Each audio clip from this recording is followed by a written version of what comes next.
Hello, नमस्कार. श्री स्वामी समर्थ. मी रेश्मा तुम्हा सगळ्यांचं रेश्माच्या दुनियादारीमध्ये पुन्हा एकदा स्वागत करते. पितृपक्षाला सुरुवात झालेली आहे. महालय काळातील जशी भरणी श्राद्ध, सर्वपित्री अमावस्याला किंवा पौर्णिमा श्राद्ध या महत्त्वाच्या तिथी आहेत, अशीच एक महत्त्वाची तिथी म्हणजे अविद्वा नवमी.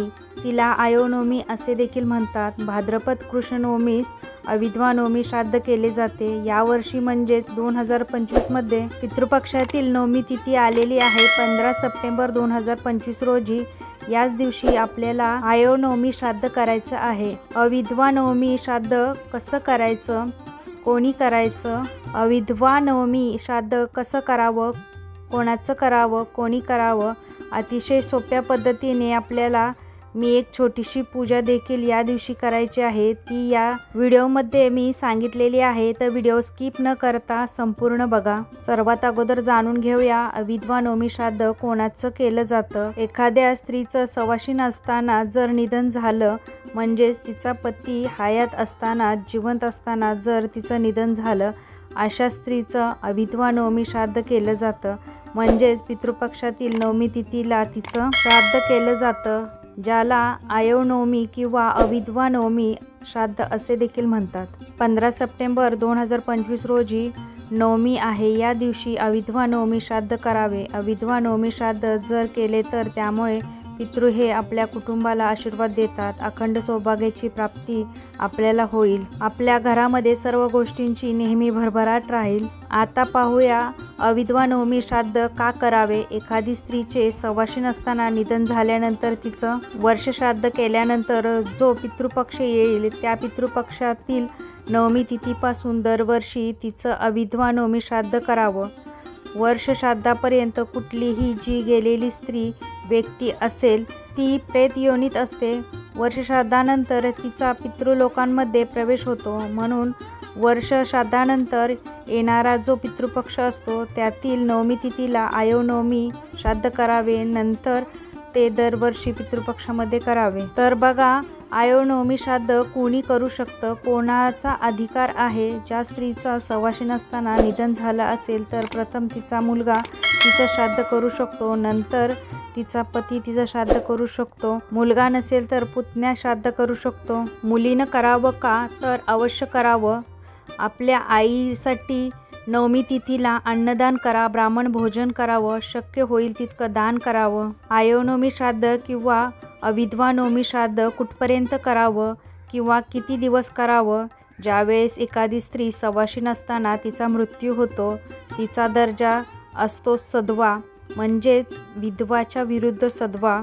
मग मृत्यूनंतरही तिचा तोच दर्जा असतो आणि नंतर समाज तिच्या पतीचंही निधन झालं तरी देखील ती सवाशीण असतानाच गेलेली असते. म्हणून पतीच्या निधनानंतर देखील अशा स्त्रीच्या तिच्या मुलानं आयोनवमी श्राद्ध आवश्यक करावं. घरातील एखादी स्त्री सवाशीण गेली तर तिची आपण आयोनवमी करतो. त्याच्या व्यतिरिक्त दुसरी एखादी स्त्री घरातलीच पण ती आयो गेली तर तिचं देखील या दिवशी श्राद्ध आणि नवमी करावी का, तर हो करावी. त्यांचं देखील या तिथीला स्मरण करावं. पण वडील गेल्यानंतर आपण दोघांचे श्राद्ध एकत्र करू शकतो का, तर ती माहिती मी पुढे दिलेली आहे. आयोनवमी श्राद्ध का करावे.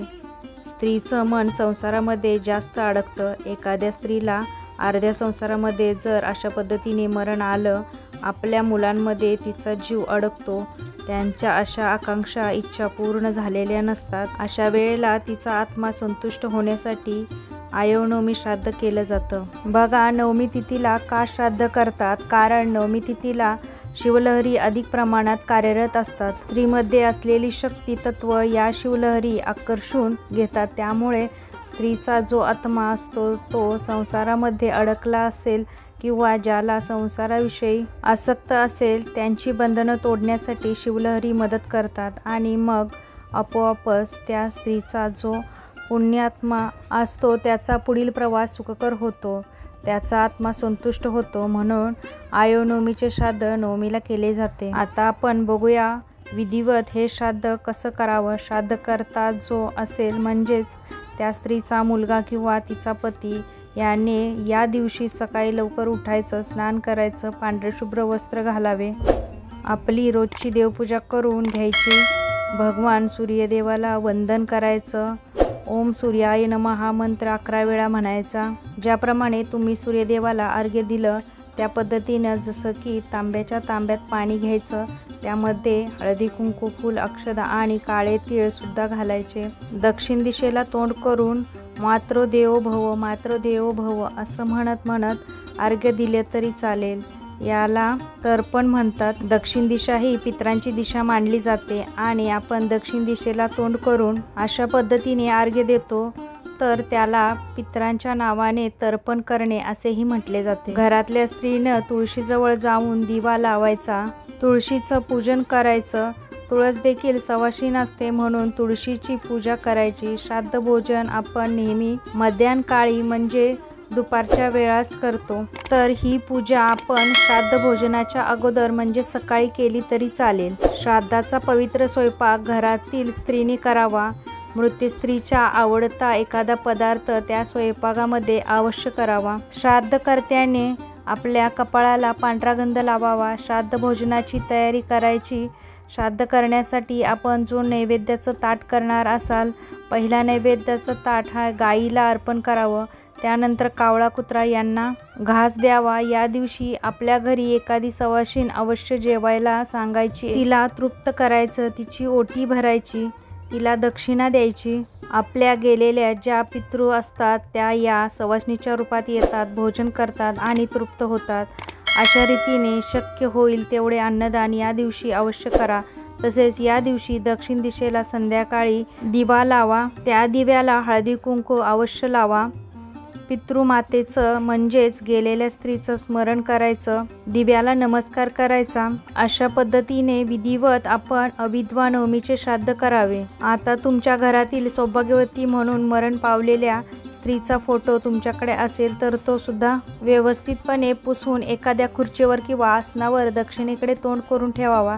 त्याचबरोबर देवघरामध्ये तुम्ही त्यांचे नावाचे टाक जर बनवले असेल तर त्यांची सुद्धा पूजा करावी. पितरांचा नैवेद्य आपण 12 वाजायच्या आत दाखवावा. जेवणासाठी एखादी सुवासिन स्त्री बोलवावी जी दुसऱ्या कुळातील असावी. आता तुमची कोणी मैत्रीण असेल, तुमच्या नातेवाईकातील एखादी महिला असेल तरी सुद्धा चालेल. तुमच्याकडे येणारं कोणी नसेल तर घरातील महिलेनेच आपल्या घरातील मृत पावलेल्या स्त्रीच्या नावाने उपवास करून ते जेवलं तरी सुद्धा चालेल. सुरुवातीला तुम्ही त्या स्त्रीच्या नावाने नैवेद्य दाखवून घ्यायचा आहे. नैवेद्य कसा दाखवायचा किंवा पान कसं काढायचं ते सांगते ऐका. पत्रावळी किंवा केळीचं पान नाही तर ताट घेतलं तरी सुद्धा चालेल. त्यामध्ये बनवलेले सर्व पदार्थ ठेवून नैवेद्य दाखवायचा. सौभाग्यवती म्हणून मरण पावलेल्या स्त्रीच्या नावाने आपण जेव्हा आयोनोमी करतो, तिचे नावाचे पित्र घालतो, तर तिचा नैवेद्य हा नेहमी गाईला दिला जातो, कावळ्याला किंवा कुत्र्याला दिला जातो, छतावर ठेवला जात नाही. त्यानंतर ओटीचं सामान असेल तर ओटी भरून घ्यायची आहे. ओटीमध्ये साडी, नारळ, तांदूळ, केळी किंवा सौभाग्य अलंकार जसं की मेहंदी, गंध किंवा टिकली, गजरा, क्लिप, नेलपेंट, बांगड्या अशा पद्धतीने ओटी भरायची आहे. जर तुमच्या घरामध्ये कोणी सवाशीण म्हणून येत नसेल तर ती ओटी तुम्ही स्वतः घेतली तरी सुद्धा चालेल. आपण आपल्याकडे इतर पितरांची तिथी करतो त्यावेळेस दही भाताची आगारी टाकतो किंवा जे पदार्थ आपण नैवेद्यामध्ये बनवतो तेच आपण त्या आगारीवर टाकतो आणि जेणेकरून त्या अन्नपदार्थाचा सुवास आपल्या पितरांपर्यंत पोचेल.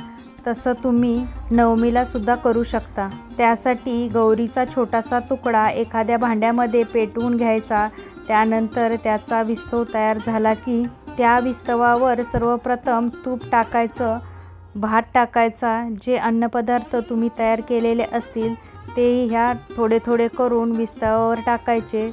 ते नाही तर तुम्ही दही भात आणि गूळ टाकू शकता. त्यानंतर त्या अंगाराच्या भोवती अंगठ्याकडून पाणी सोडेल अशा पद्धतीने पाणी फिरवून नैवेद्य दाखवावा. या दिवशी तुम्ही आठवणीने तुळशीला सुद्धा नैवेद्य ठेवा, कारण तुळशी मातेकडे आपण सौभाग्यदायिनी म्हणून पाहतो. सर्वांना पडणाऱ्या काही प्रश्नांची उत्तर देखील आपण थोडक्यात पाहूयात. आपल्या घरातील एखाद्या मुलगा किंवा मुलगी समजा लग्ना अगोदर मरण पावले असतील तर आपण एक सिंगल मुलगा किंवा मुलगी म्हणून आपण त्यांच्याकडे बघत असतो.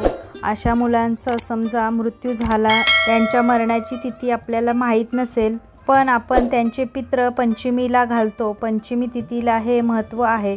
आपल्या घरातील एखादा मुलगा किंवा मुलगी अविवाहित म्हणून मरण पावलेले असतील तर त्यांची तिथी आपण पंचमीला करावी. पंचमीच्या दिवशी त्यांचे पित्र घालावेत. दुसरा अपवाद असा आहे, आपल्या घरातील एखादी महिला पतीच्या अगोदर मरण पावलेली असेल तर आपण त्याला काय म्हणतो की या महिलेला आहेवच मरण आलं, म्हणजेच काय की सौभाग्यवती म्हणून मरण पावलेली महिलेचं श्राद्ध आपण पितृपक्षाच्या नवमी तिथीला घालावं आणि म्हणूनच या नवमी तिथीला आयव नवमी म्हणून ओळखले जाते. दक्षिण दिशेला दिवा लावून आपल्या पितृमातेचे स्मरण करायचे. अशा रीतीने अवेदनवमीचे श्राद्ध आपण करा. आपल्या घरामध्ये नेहमी अखंड सौभाग्य राहील. आपल्या घरात नेहमी सर्व गोष्टींची भरभराट राहील. पितृमातेचा सदैव आशीर्वाद आपल्या पाठीशी राहील. तर ही माहिती आपल्याला आवडली तर चॅनलला लाईक करा, शेअर करा, सबस्क्राईब करा. पुन्हा भेटूया आपण नवीन व्हिडिओमध्ये. तोपर्यंत सगळ्यांना श्री स्वामी समर्थ. जय जय स्वामी समर्थ.